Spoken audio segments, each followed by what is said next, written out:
அன்றைக்கி பிரேக்ஃபாஸ்ட்டுக்கு சப்பாத்திக்கு குடைமிளகாய் அப்புறம் காளான் வச்சு ஒரு சிம்பிளான கிரேவி தான் ரெடி பண்ணியிருந்தேன். பசங்களோட ஸ்கூல் லஞ்ச் பாக்ஸுக்குமே அது ஈஸியாக நம்ம செஞ்சு பேக் பண்ணி கொடுத்துடலாம். என்னோட பிரேக்ஃபாஸ்ட்டுக்குமே நான் அதை தான் எடுத்துக்கிட்டேன். ஸோ இந்த கிரேவி ரொம்ப சிம்பிளாக செஞ்சிடலாம். எப்படி செய்யலான்ட்டு பார்க்கலாம். ஒரு பாத்திரத்தில் தண்ணி ஊற்றிட்டு அதில் 2 தக்காளியை போட்டு ஒரு 10 நிமிஷம் மீடியம் ஃப்ளேமில் வேக விட்டு எடுத்தோம்னா அந்த தோல் வந்து அதுவாக பிரிஞ்சு வந்துடும்.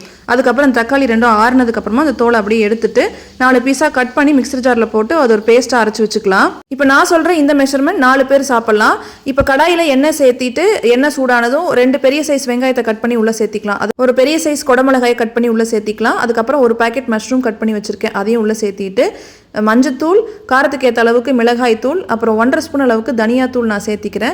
அப்புறம் ஒரு 1/2 ஸ்பூன் அளவுக்கு கரம் மசாலா இதெல்லாம் போட்டு நல்லா மிக்ஸ் பண்ணி விட்டுட்டு இப்போ நம்ம அரைச்சி வச்சிருக்கிற அந்த தக்காளி பேஸ்ட்டையும் உள்ள சேர்த்து நல்லா கிளறி விட்டுக்கலாம். அதில் கொஞ்சமாக தண்ணி சேர்த்திக்கலாம். தண்ணி வந்து அதிகமாக சேர்த்த தேவையில்லை, ஏன்னா அந்த காளான்லேருந்தே கொஞ்சம் தண்ணி வெளியில் வரும். அதனால தண்ணி கொஞ்சம் பார்த்து சேர்த்திக்கலாம். தேவையான அளவுக்கு உப்பு சேர்த்து கிளறி விட்டுட்டு 10 நிமிஷம் மீடியம் ஃப்ளேமில் மூடி போட்டு வேக வச்சு எடுத்துக்கலாம். இப்போ மல்லித்தலையை மேலே தூவிட்டு அப்படியே கிளறி விட்டோம் எடுத்தோம்னா மஷ்ரூம் கேப்சிகம் கிரேவி ஜம்முன்னு ரெடி ஆயிரும். பூரி சப்பாத்திக்கலாம் அது வந்து சூப்பராக இருக்கும்.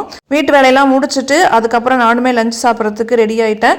அன்னைக்கான லஞ்ச் மெனு என்னன்னு பார்த்தீங்கன்னா சிவன் சம்பா அரிசி சோறு, முட்டைக்கோஸ் பொரியல், முட்டை குழம்புல போட்டு செய்கிற மாதிரி எனக்கு காய் எதுவும் இல்லை, அதனால பூண்டு வெங்காயம் 2ஐயும் சேர்த்து வச்சு ஒரு பூண்டு குழம்பா அப்படி வச்சு விட்டேன்.